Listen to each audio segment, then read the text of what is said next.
2004 survey of real estate agents conducted by Clarity Consulting, 86% of respondents indicated they were either interested or strongly interested in being offered a transaction management system.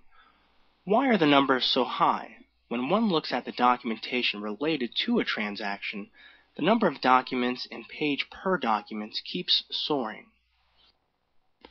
This growing volume of documentation is partly due to the risk management efforts to reduce exposure to litigation.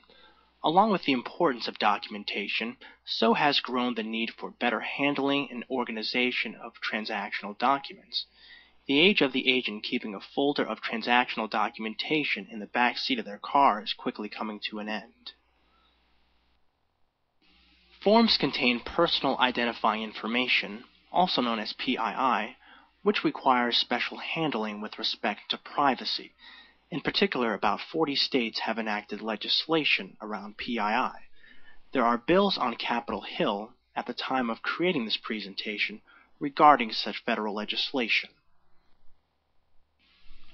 Agents, transaction coordinators, and office assistants are simply inundated with a voluminous amount of transactional paperwork.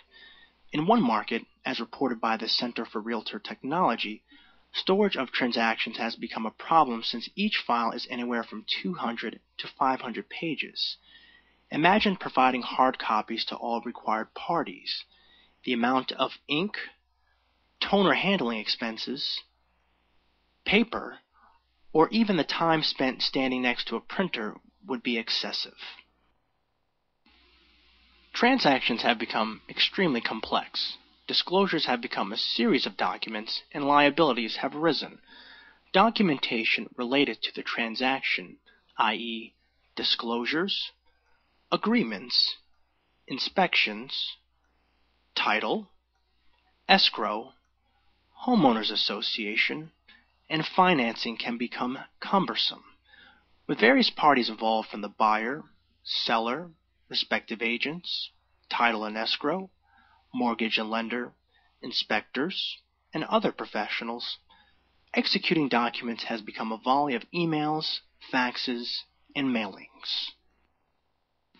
As of today, we are in the early adopter phase of the market and life cycle of online transaction management. Also following the internet bus where there are about 70 different companies offering OTM, there are about 6 to 8 survivors today. All in all, many real estate agents, today's early adopters, have gone ahead and implemented online transaction management for themselves. In some cases, brokerages have established an agency-wide solution for all their agents and inclusive transactions. In some regions, the MLS associations are making online transaction management accessible as part of their member dues. As there is no clear-cut enabler of OTM for real estate agents, agents must voice this need to their brokers, who in turn need to advocate this to their MLS associations. Or, agents and brokers must take into their own hands the enablement of online transaction management.